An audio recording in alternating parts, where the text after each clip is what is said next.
They called her the most beautiful woman in all of Europe, but behind every photograph of Empress Elisabeth of Austria Sissi was a war no one could see. A war not fought on battlefields, but in corridors of silence, mirrors laced with dread, and corsets pulled tighter than her ability to breathe.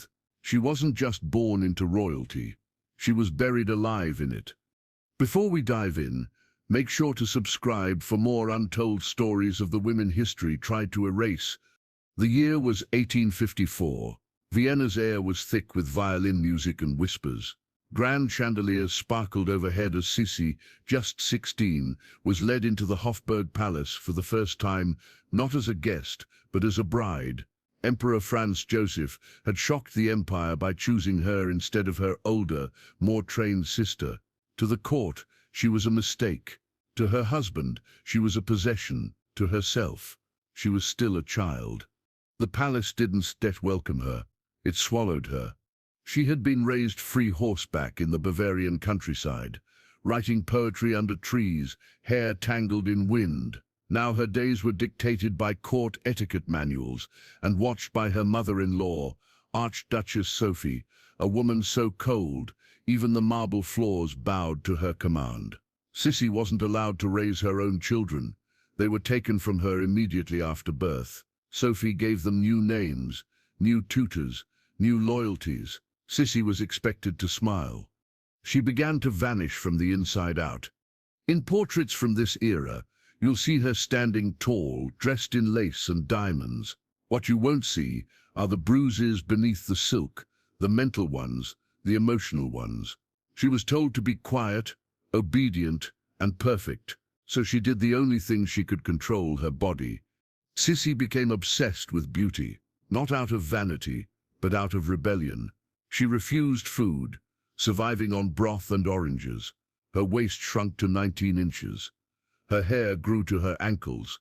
It took 3 hours each day to brush it, and she banned anyone from smoking or touching her scalp with bare hands. It wasn't beauty, it was armor.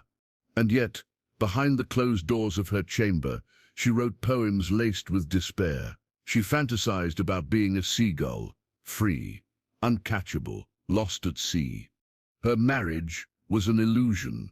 Franz Joseph loved her, but only in the way a collector loves a painting. He was obsessed with duty, with control, with keeping the empire intact. He had no idea his empress was slowly unraveling in silence. She began to escape the palace more frequently, riding horses alone, disguised in cloaks, vanishing into fog. But each time she returned, the walls closed tighter. Then came the tragedy she never recovered from.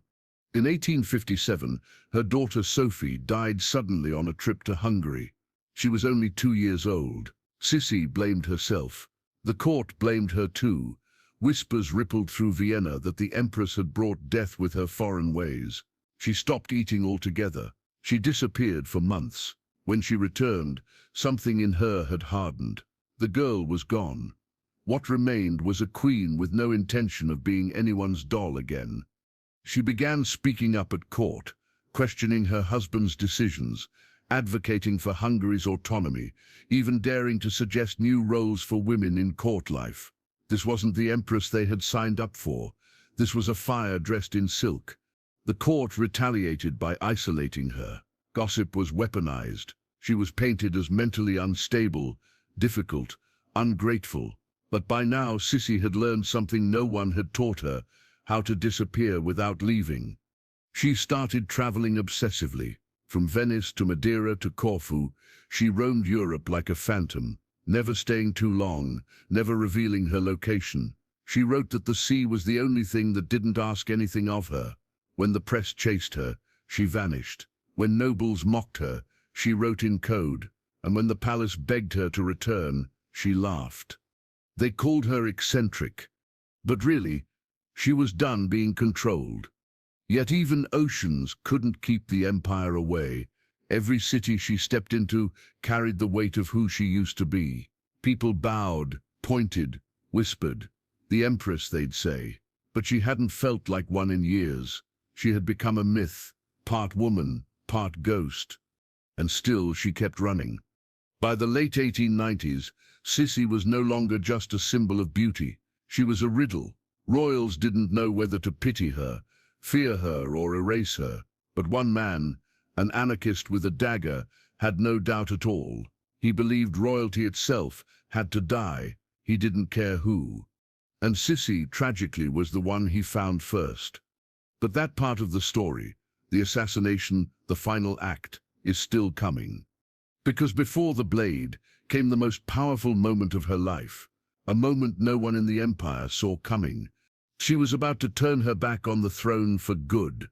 The palace thought she'd come back eventually, that every escape was temporary, that the crown would always call her home.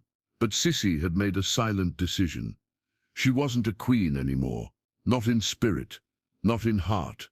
The empire had lost her long before her body would ever leave it. Her letters became darker, her poems cryptic. She wrote of birds being caught and strangled, of wings clipped behind mirrors.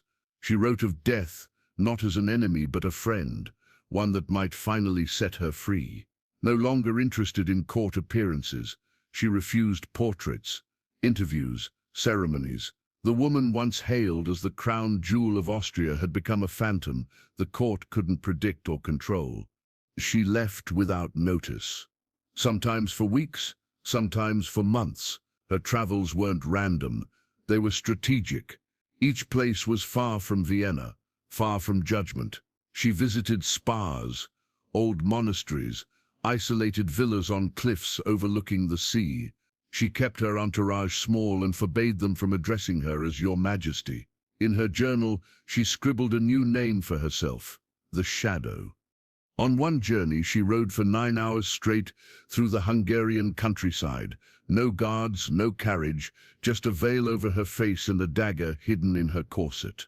In a world where every woman was expected to be either delicate or dutiful, Sissi had become dangerous, and she knew it. But no one had more reason to fear her than the empire itself. Sissi had become too unpredictable. The empress, who had once been paraded as a political tool, had learned how to wield power in silence, through absence, through myth, through mystery. Her disappearance became a scandal, and the scandal became a legend. When Franz Joseph begged her to return and help calm the unrest sweeping the empire, she replied with a single sentence, "You already have an empire. I only have myself." For the first time in his rule, the emperor had no answer. Her rejection wasn't loud, it wasn't theatrical, it was surgical. She removed herself piece by piece from the throne, until all that remained was a name, and even that she began to avoid. On ships, she traveled under aliases. At inns, she signed the guest books with invented titles. No tiaras, no fanfare, just an aging woman in black lace, carrying books and secrets. She refused to be painted again, not even once. After her mid-30s, her last official portrait was beautiful, but empty. Eyes that stared past the viewer like they were already halfway into the afterlife. Artists begged, photographers pleaded. She said no, and when they insisted, she turned her face and said, "I belong to no one's memory but my own." The press was furious. Nobles mocked her. But the public, they leaned in closer. The mystery only grew. Who was the empress now? What had she seen? What did she know that made her vanish so willingly? She was becoming folklore while still alive. And yet, it wasn't set freedom. Not truly. For every city she entered, she left behind a piece of herself.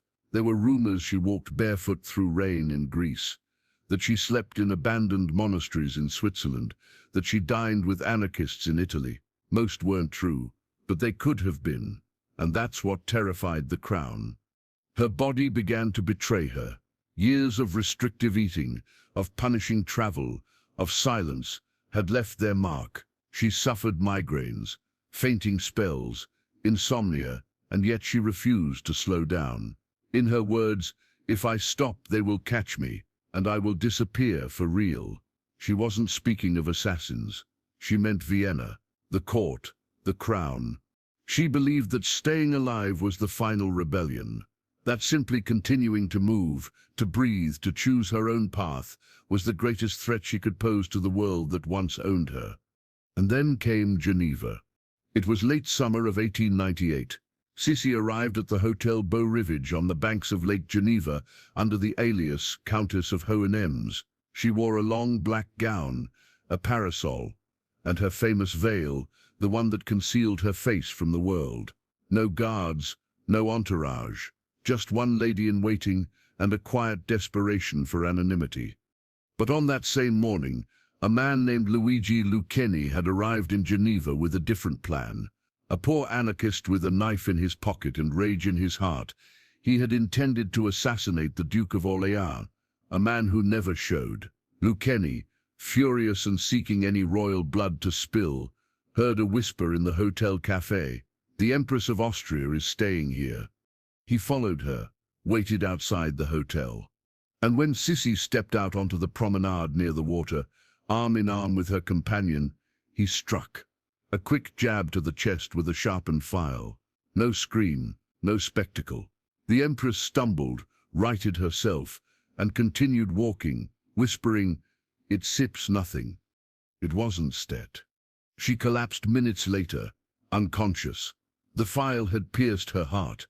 When the doctor removed her corset, the wound could no longer be ignored. She died shortly after, on a couch, in a quiet hotel room, with no crown, no throne, no empire, just the silence she had long craved. Back in Vienna, they wrapped her body in royal fabric, called for a grand funeral, dressed her legacy in gold and myth. But it was too late. Sissi had already written her own ending, and it wasn't the empire's, because while they buried her as an empress, she died as a woman finally free. Vienna mourned, but not the way you expect. The news spread fast. Empress Elisabeth of Austria, assassinated in Geneva. Flags dropped to half-mast. Bells tolled. Black crepe was thrown across palaces and train stations. But behind closed doors, in corridors lined with velvet and secrets, there was confusion, whispers, hesitation. Because Sisi hadn't belonged to them for years. She had become a ghost long before her death. Her assassination wasn't just tragic, it was inconvenient. The court had spent decades minimizing her, pushing her to the edges of ceremonies, press releases, even official portraits. Now suddenly, they had to turn her into a national tragedy, into a saint. They needed to rewrite the woman they'd spent years trying to erase. The imperial funeral was grand, regal, choreographed to perfection. Her casket, draped in the Habsburg colors, was paraded through Vienna with military honors. The streets overflowed with flowers, portraits, sobbing citizens clutching black veils. But not a single word of her poetry was read. Not a single letter she wrote was quoted. They weren't mourning the woman, they were mourning the symbol. Franz Joseph stood stiff at her coffin, jaw locked, eyes unreadable. He had lost a wife. But more than that, he had lost the last thread connecting him to a version of himself that still felt human. He whispered to an aide that day, "She was never meant to be caged." It was the closest thing to regret he ever said. Sissi's body was placed in the imperial crypt of the Capuchin Church. But her spirit was already elsewhere, in the hands of historians, poets, anarchists, and artists who couldn't stop digging into the contradictions she left behind. And what they found wasn't what the empire wanted remembered. Because buried in her trunks were hundreds of handwritten poems, diaries, notes scribbled in the margins of travel maps, observations about politics, patriarchy, pain. Her language was sharp, angry, philosophical. She had spent decades being quiet, but not silent. One passage read, "They thought my beauty was a gift. It was my curse. The more they admired it, the less they listened." Another, "When you are born in a palace, you learn to fake smiles before you learn to speak." She hadn't just been running, she had been documenting every mile of her escape. But those documents were dangerous. The Habsburg court, terrified that her writings would inspire dissent or embarrass the crown, locked many of them away. Some were burned. Others were sealed in archives under titles like personal effects, not for public view. For years, the world only saw the Sissi they had manufactured, the beauty, the melancholic wife, the doomed romantic. They hid the fighter. It wasn't until decades later that cracks began to form in the official story. Biographers got access to restricted letters. Feminist scholars translated her poetry. Psychologists studied her journals and declared that the Empress had likely battled depression, body dysmorphia, and post-traumatic grief. But the most startling thing wasn't her pain, it was her rage. She wasn't just a victim of empire, she was a silent saboteur. In one letter, she wrote of her desire to dismantle court etiquette entirely, to pull it apart like threads from an old gown. In another, she raged against the erasure of mothers in the name of monarchy. They stole my children and asked me to thank them. I smiled and died a little more. It wasn't just personal, it was political, and it was dangerous. Still, public fascination with her only grew. Films were made, songs written, statues erected in her honor, but they all followed the same formula. Sissi, the tragic beauty. Sissi, the dreamer. Sissi, the swan. The real Sissi. She was a storm. She had once gone riding into the woods during a snowstorm without telling anyone. When they found her, half frozen and alone, she smiled and said, "I needed to remember that pain still existed." She had slipped away from palace guards in Hungary, disguising herself in peasant clothing just to sit unnoticed among farmers. She had learned 6 languages in secret, corresponded with revolutionaries across Europe, and refused to ever wear a crown in public after the age of 40. She had mastered the art of being visible and invisible at the same time. And while the empire tried to keep her in a glass case, dead, quiet, gilded, the people began seeing through it. Tourists flocked to her residences, not for the architecture, but to stare into her former chambers, trying to feel her presence. Her black riding boots became relics. The veil she wore in Geneva was displayed like a martyr's cloth. Even her hairbrushes, still clinging with strands of her famously long brown hair, were encased in museums like relics of a lost prophet. Because that sips what she had become. Not a queen, a myth. And myths are harder to silence than monarchs. As time passed, a strange transformation occurred. The young girls who once learned about Princess Sisi in fairy tales began reading her poems. They stopped seeing her as a dress. They started seeing her as a warning, a woman who had it all and still chose to run. A woman who refused obedience, not loudly, but completely. In classrooms, her name began showing up in lessons about women's resistance. In online forums, she was quoted alongside Sylvia Plath, Frida Kahlo, and Virginia Woolf. A new generation had discovered her, and they weren't interested in the version approved by kings. They wanted the truth, the pain, the power. And the truth was this: Empress Elisabeth had been a prisoner in silk, a rebel without banners, a ghost who refused to stay buried. The empire tried to control her in life. They failed. They tried to rewrite her in death. They failed again. Because even now, more than a century later, the world still says her name. And not because she was beautiful, but because she was never theirs to begin with.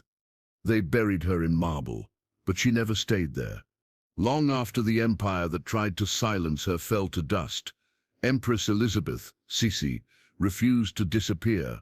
Her shadow stretched through the ruins of palaces and into the subconscious of every woman who ever felt trapped in beauty, in obedience, in silence. It wasn't just her image that survived. It was her defiance. At first, her story was controlled by others. Directors turned her into a fairy tale. The delicate princess who longed for love, who suffered in silence, who died tragically. Hollywood cleaned her up. Vienna softened her edges. Even textbooks treated her like an ornament, historical, lovely, irrelevant. But the real Sissi began to bleed through in places no one expected. In university archives, her lost journals began reappearing, smuggled out by librarians who knew they weren't just relics but manifestos. In women's writing workshops across Europe, her poetry was studied not as literature, but as confession. Young students read her stanzas aloud and asked each other, was she suicidal or just suffocating? And in quiet corners of art galleries, modern painters began recreating her likeness, not with glowing tiaras, but with broken mirrors, tangled hair, black veils. They had finally seen her. In one of her final poems, Sissi wrote, "When they ask who I was, say I was the silence between the anthem and the scream." She knew exactly what she had become and what they'd try to erase. But the scream came anyway. As the world stumbled into the 20th century, through war, through revolution, through the fall of empires, her legend mutated. Feminists reimagined her as the proto-rebel. Psychologists diagnosed her with disorders history never acknowledged. Journalists referred to her as the first royal to openly defy her role without exile or scandal. She had rewritten the rules by vanishing inside them. And her legacy refused to behave. In Vienna, a museum exhibit tried to display her dresses, tight-waisted, glittering, delicate. But visitors spent more time staring at the poems beside them, handwritten in her careful, slanted script, and whispering, "She didn't want this." A woman once seen only for her waistline had become a voice screaming across centuries. The curators didn't know what to do. They began locking up the more disturbing writings again, the ones that questioned monarchy, womanhood, God. But the public had already seen. The illusion was broken. In Hungary, a statue of her still stands in Budapest, not stiff and regal, but soft-eyed, almost restless. Locals say her ghost walks the Danube at dawn, still trying to outrun history. It's not just myth, it's prophecy. Because Sissi was never just running from the crown, she was running toward something else. Every time she vanished into the mountains, into the sea, into smoke, she was carving out a blueprint for resistance, not through riots or speeches, but through refusal. She refused to be beautiful on their terms. She refused to mother like they told her, refused to live where they commanded, refused to die the way they wanted. She turned her own life into the quietest, most elegant revolution in history. And it terrified them. In 2007, more than a century after her death, a collection of her lost writings was released without censorship for the first time. Among them was a quote historians had long suspected existed, but never seen printed. "You may dress me in silk, lock me in a golden cage, and call it empire, but I know what it is. A grave with windows." It shook the world. Suddenly, Sissi was no longer Austria's icon. She was the world's warning. And then something stranger happened. Young women, especially artists, poets, and filmmakers, began reclaiming her. They painted her not as she was in portraits, but as they imagined her in private, hair undone, eyes tired, writing into candlelight. One digital artist in Paris rendered her on a laptop, wearing headphones, still veiled, still watching, the caption, "She never left." In 2020, a German punk band wrote a song titled Sissi's Veil, lyrics screaming about control, corsets, and the sound of scissors cutting through silk. It went viral on social media. Thousands of comments flooded in, calling her the original runaway bride of Europe, a queen without chains, the girl who glitched the system. But perhaps the most haunting moment came during an interview with a royal biographer in London. When asked what modern monarchy could learn from Sissi life, she paused for a long moment, then said, "Don't underestimate the quiet ones. They know exactly where the exits are." Because that's what Sissi had always known. She wasn't trying to start a revolution. She was trying to survive one. In her final years, she told a close confidant that she hoped people would forget her, not because she didn't want to be remembered, but because she wanted to be known on her own terms. She feared being turned into a caricature, into marble, into silence. And yet, the world couldn't look away. Her name still trends. Her silhouette still haunts fashion runways. Every Halloween, girls across Europe dress as dark empresses, veiled, silver corseted, holding pocket watches with the chain broken. They don't always know her name, but they feel her story. Because the world doesn't forget women who escape cages. It studies them. It chases them. It tries to rebuild the cage just to understand how they slipped through the bars. But it never catches them. Sissi once wrote, "I am tired of being seen. I want to be understood, or not looked at all." She may have died in Geneva bleeding into lace, but she won, not through victory, but through vanishing. Her empire couldn't hold her. Her crown couldn't define her. And history? It tried to silence her. But she whispered louder. The deeper the world tried to understand her, the more she slipped through its fingers. Empress Elisabeth, or Sissi as they called her, had mastered the one art no crown could teach, disappearance, and what they mistook for madness was a method, because while the palace scurried to maintain control over her story, she had already buried the most dangerous part of herself, where no one could touch it, in the mind of every woman who ever looked in a mirror and asked, "Who am I without them?" It was instead just that Sissi rejected the crown. She rejected the blueprint. From the moment she entered court life, she was expected to play a role, the obedient daughter, the radiant wife, the silent mother. But no one asked her who she was before the title. They crowned her for her beauty, not her voice. And so, she did the unthinkable. She used her beauty as a weapon, not to conquer, but to disappear. Her obsession with slimness, her rigorous routines, her refusal to age, they weren't vanity. They were rebellion. She knew that the very image they adored would one day become a mirror too sharp to look into, so she honed it. She crafted a figure so delicate, so ethereal, it could slip through walls.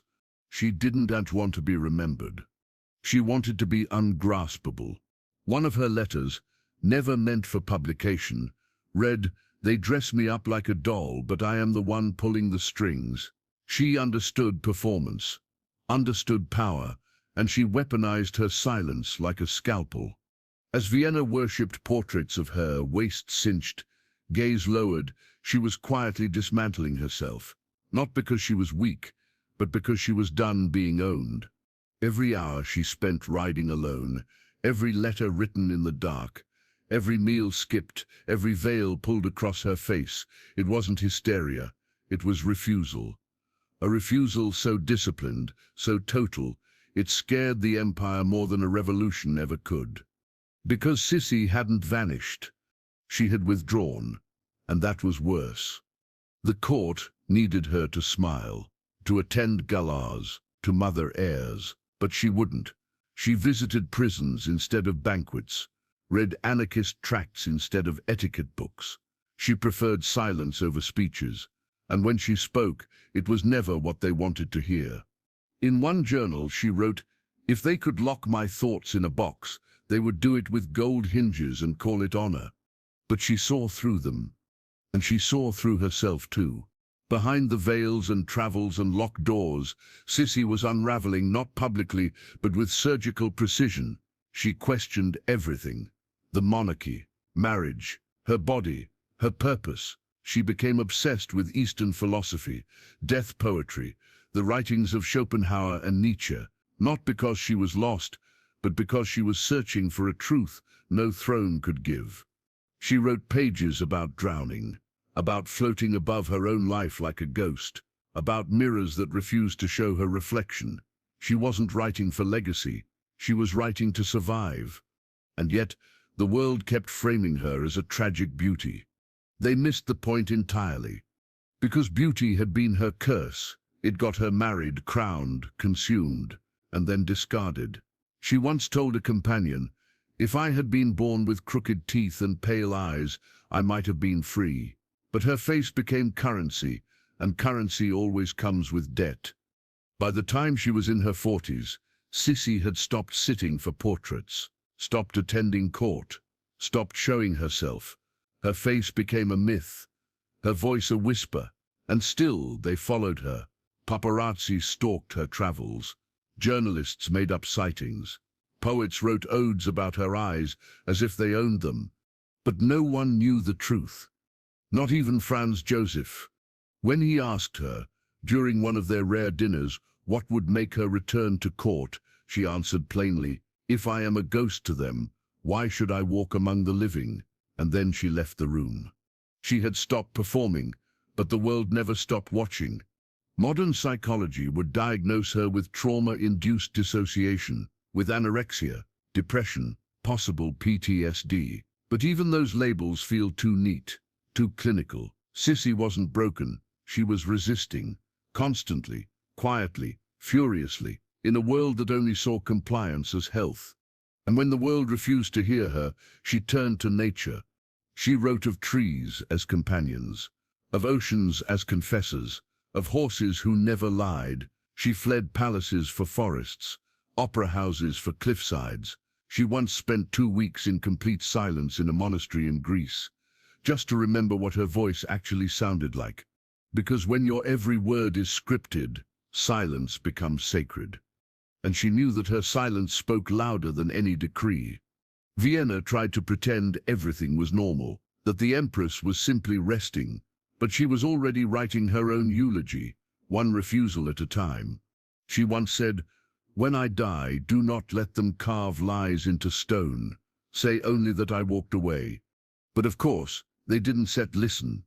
They built statues, filmed movies, wrote songs, all about the girl with the hair like a river and the waist like a whisper. They buried the woman she became. And that sips the real tragedy. Not that she died, but that they never let her live. And maybe that sips why her legend still haunts. Because deep down, we all recognize something in her, the parts of ourselves we were told to shrink, the voices we lowered, the dreams we abandoned to keep the peace. Sissi didn't escape because she was weak. She escaped because she was tired of pretending strength meant silence. She once wrote, "Even a golden cage has bars. The bird still bleeds." And the world, still obsessed with royalty, still addicted to perfection, still spinning myths out of misery, still doesn't know what to do with a woman who walks away from it all. But Sissi knew exactly what she was doing. She wasn't fleeing. She was freeing herself, one veil, one poem, one breath at a time. They said she was gone, but then they put her back in a dress and rolled the cameras. Years after her death, Empress Elisabeth, Sisi, became something far more dangerous than a royal. She became content. Her pain, her rebellion, her unraveling, all stitched into costumes and romanticized in technicolor. The woman who had spent her life running from public gaze was now everywhere, frozen in theater posters, reenacted by actresses, softened into a tragic fairy tale. It started with the films. In the 1950s, the Sissi trilogy hit European theaters like a velvet storm. Romy Schneider, luminous and young, played the Empress as delicate, wide-eyed, and heartbreakingly docile. Audiences fell in love, not with Sissi, but with a version of her that had never existed. A fantasy molded to fit royal propaganda and post-war nostalgia. A monarch with no sharp corners, a bride with no bitterness, a woman with no voice, only a smile. And just like that, they buried her again. But this time, not in marble, in myth. Tourists flooded Schönbrunn Palace asking to see the Fairy Queen's room. Her name was printed on chocolates, perfume bottles, postcards. A museum dedicated to her opened in the Hofburg, showcasing gowns and portraits, but none of her writing. Her letters, her poetry, her rage, quietly omitted. It was as if her rebellion had never existed. And that was the point. Because even dead, Sissi remained a threat. Her refusal to conform to mother on command, to be a smiling ornament of empire, it didn't fit the brand. So they recast her, removed the veils, added sparkles, gave her the happy ending she never lived. And the world, hungry for elegance, believed the lie. But the lie had cracks. By the 1990s, new historians began pushing back. Biographers, mostly women, dug through the archives. They found the original versions of her poems, the ones crossed out, censored.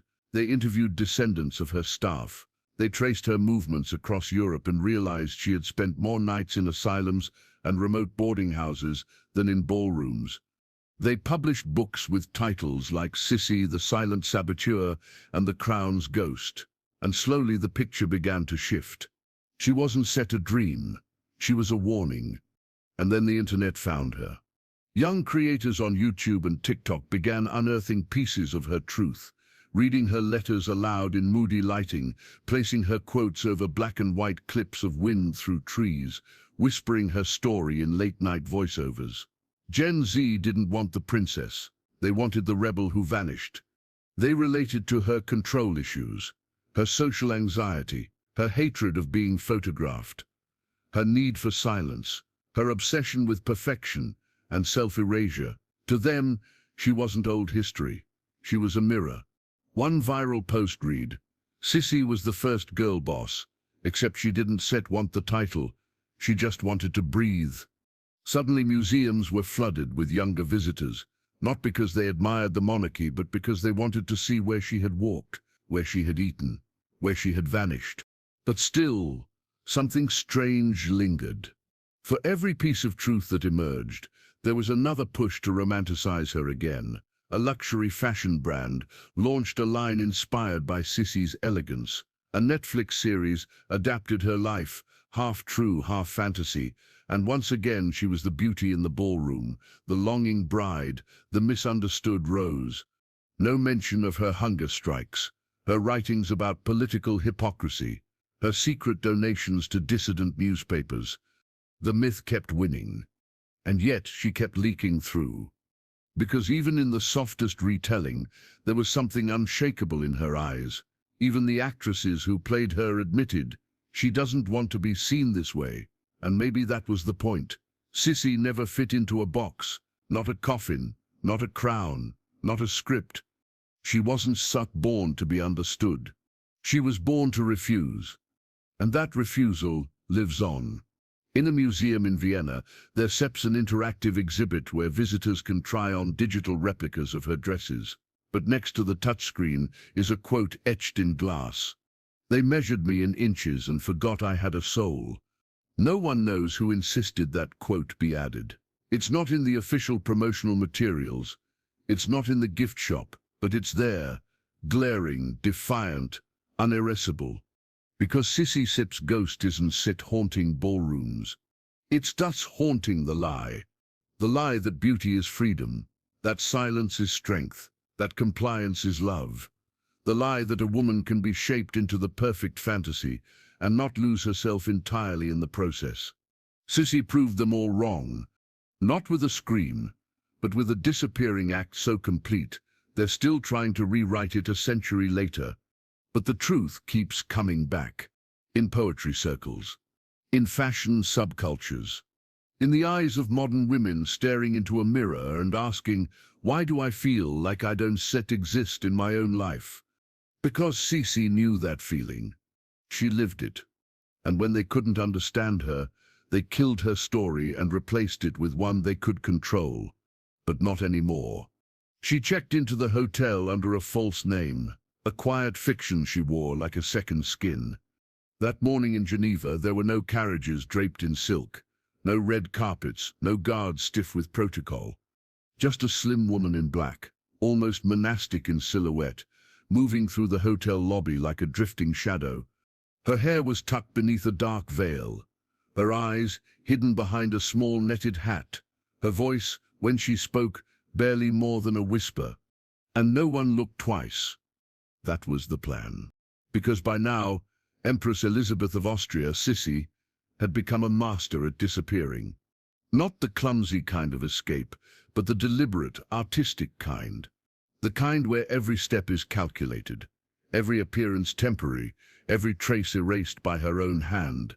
It had become her final talent, her most elegant rebellion. She didn't hate people, she hated the gaze, the constant observation. She wasn't afraid of death, she was exhausted by recognition. Palaces had become prisons, crowns, curses. The myth of Sissi was everywhere, on paintings, poems, coins, souvenirs. But the woman beneath had been eroded. And so she traveled alone now, boarded a train under the name Countess of Hohenems. No entourage, no announcement, no velvet seats reserved by empires. Just her, a ticket, and the bitter wind against the window pane. She wasn't set running from someone. She was running from everything. That morning she walked the Geneva lakefront with her lady-in-waiting, Countess Stare. The air was crisp with early autumn. The breeze danced against the water like a prelude. Her boots tapped gently against the cobblestones. Her parasol swayed slightly with each step. She wore mourning black, not just for her son or her cousin or her title, but for the girl she used to be. Yet her eyes were steady, her pulse calm. She was, in some small way, content, invisible, alive. And then he came.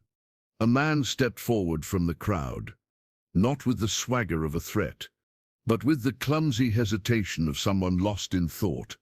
No warning, no scream, no weapon brandished. Just a strange movement, a sudden lurch, his hand brushing her chest as if to steady himself. To the crowd, it looked like nothing. An accidental bump, a stumble, an apology waiting to happen. But there was no apology, because in his hand was a sharpened file, honed to a point, concealed in fabric. He stabbed her right below the breastbone. Quick, precise, cold. She gasped, just once. Not in pain, but in realization. And then, without missing a step, she straightened. Drew herself tall, spine rigid, dignity flawless. "I've been fine," she said. Her voice even, controlled. Empress perfect. He must have tripped. They walked on. The man, Luigi Lucchini, didn't run. He melted into the background. He was not after her. He was after a statement. An anarchist with a hunger for attention. He had planned to kill any royal, any figure of power. It didn't matter to him that she was not ruling anything anymore, that her world had already ended long before Geneva. To him, she was just a name with a title. To her, he was prophecy in motion. A few minutes passed. They reached the boat dock. And then she collapsed. At first, they didn't understand. Her corset, laced tight as always, had compressed the wound. It had delayed the blood, tricked the eye. But the blade had found its mark, pierced her heart. By the time they opened her bodice, it was too late. Her lungs had filled. Her pulse already vanished. And yet, she had walked. For 10 whole minutes, she moved forward, upright, unshaken, like royalty trained to command a room until the very end. It was not strength. It was ritual. They rushed her back to the hotel. Doctors gathered. Ministers trembled. But Sissi was already gone, and Geneva was silent. No war broke out. No kingdom fell. The world spun on. Because her death wasn't dramatic enough for legends. There was no balcony, no rebellion, just a quiet stab in the street. And that, perhaps, is what made it perfect. She had spent her life avoiding being a symbol, and yet she died for the idea of one. But even then, she died on her own terms. No final address, no staged farewell. Only a few pages folded in her pocket. A poem, a breath, and the slow, aching dignity of a woman who refused to be remembered for the wrong reasons. And just like that, the most untouchable woman in Europe disappeared in public, surrounded by people who didn't even know who she really was. They covered her body, sent messages to Vienna. The emperor broke down in front of the court. But Sissi, she'd already exited the performance. Her death stunned the world, not because she had enemies, but because she had none left. She wasn't political, wasn't vocal, hadn't taken sides in decades. She was, they claimed, neutral, harmless. But they misunderstood. Sissi had stopped shouting because she'd started resisting in silence. And silence, when paired with truth, is more dangerous than any speech. The headlines called her tragic, the lonely beauty slain in Geneva. Some said it was fate. Others whispered it was senseless. But no one called it what it really was. An ending she had written herself. Not the knife, not the alley, not the man with the sharpened file hidden in his sleeve. But the disappearance, the fading, the way she had, over years, peeled back her own presence until she was more myth than woman. Sissi had spent a lifetime mastering how to vanish, how to slip past cameras, courtiers, and coronations. She had learned the fine art of absence, not out of fear, but out of a quiet, furious refusal to be devoured. When the world tried to write her into a cage of perfection, she tore the script and walked off the stage. They made her a queen. She became a ghost instead. Even in death, she was deliberate, careful, almost surgical. There were no grand instructions, no dramatic last words, no declarations, only quiet. In her will, she asked for no monuments, no statues, no marble, no gold. She didn't just want her face frozen in stone. She didn't want to be looked at anymore. She had spent too long watching her image get stolen, used, painted on porcelain, etched into postcards, flattened into fiction. But of course, they ignored her, because empires don't listen to the women they bury. They listen to the women they still think they own. And so they dressed her body in velvet robes, slipped a golden cross into her pale hands, brushed rouge onto her lips, and placed her in a coffin of polished oak and power. They paraded her corpse through Vienna, the city she had spent her life avoiding. They lined the boulevards with guards, hung black velvet from the balconies. The wheels of her funeral carriage echoed through empty streets, and the people gathered, not in awe, not in grief, but in confusion, because no one knew her anymore. Not truly. They had spent years idolizing a version of her that hadn't existed in decades. A woman trapped in time. A porcelain doll in a glass case of memory.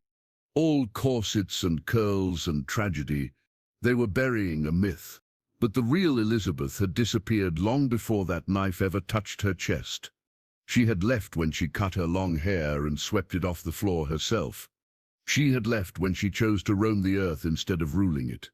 She had left every time she stared out a train window and watched palaces blur into trees. She had left when she learned to speak without being seen.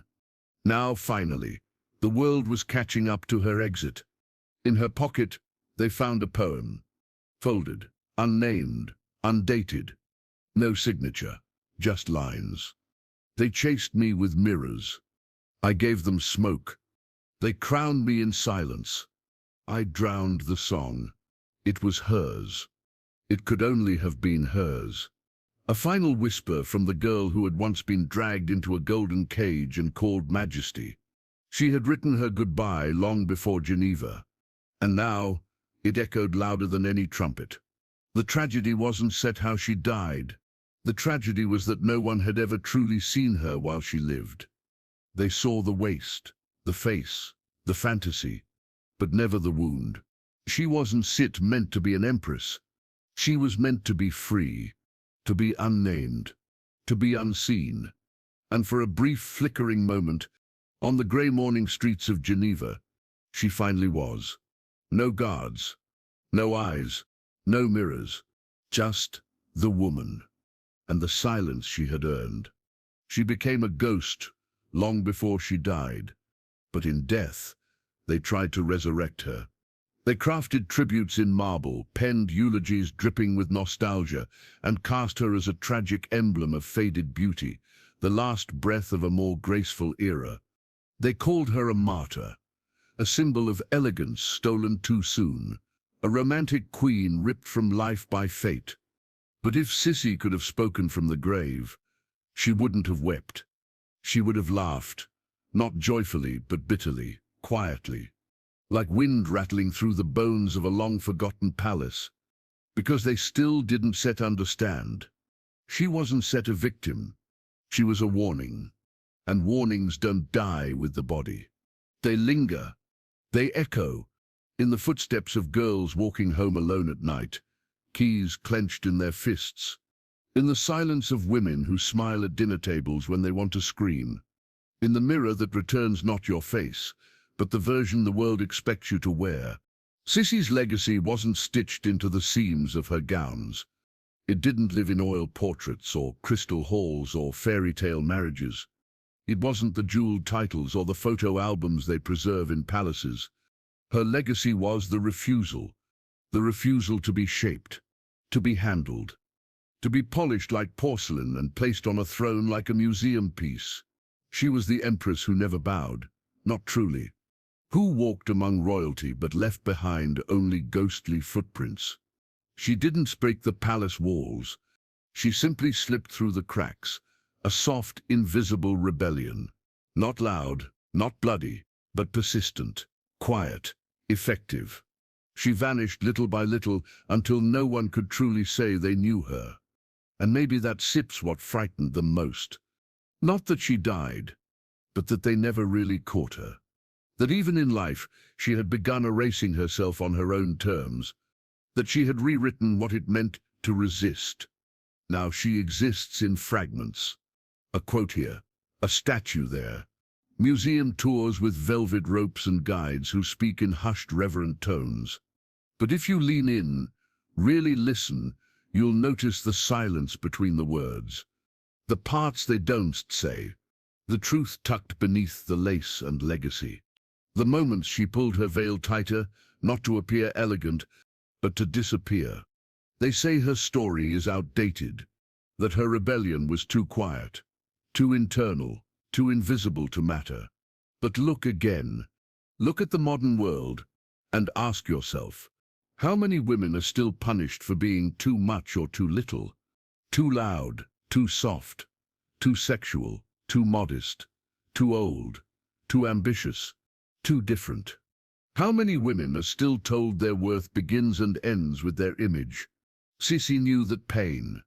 She lived it in full velvet detail. She was punished for her beauty, then mocked for aging, then shamed for retreating, then remembered not for her ideas, but for her silhouette. She did all of it and paid the price. But in her resistance, she left behind something deeper than memory. She left behind a map. Not one drawn with ink and borders, but a felt sense that there is another way. Even now, in the quiet spaces where women pull away from the world, where they choose silence over spectacle, where they guard their peace like an heirloom, Sissi lives again, not in gold, but in fire, because she wasn't set asking for sympathy. She wasn't sit begging for rescue.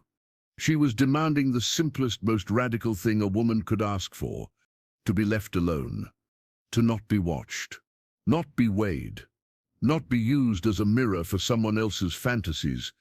And in a world that constantly demands to see, hear, rate and control every inch of a woman, Sissi's silence was a revolution. So if you never felt like you were performing more than living, you were not alone. If you have ever felt like you're being watched more than you're being understood, you stir not imagining it. If you've ever wanted to disappear, not because you're weak, but because you're strong enough to reclaim your space, you're already living the story Sissi died to protect. And maybe that sips the point. She didn't want to be remembered. She wanted you to remember yourself. Not the version they approve of, not the one that gets applause, but the quiet, flickering truth inside you that says, this is enough, because that was her gift. Not a legend to worship, but a permission slip to vanish, to breathe, to choose. So if her story struck you, if something inside you stirred or burned or trembled, then don't let it fade. Let it carry you. Let it sharpen your edge. And then pass it on. Share this video with someone who needs to hear it. Subscribe to the channel if you believe history should honor the untold, not just the triumphant, but the quiet, defiant, silenced truths. And in the comments, tell us, what would you do if the world finally stopped watching?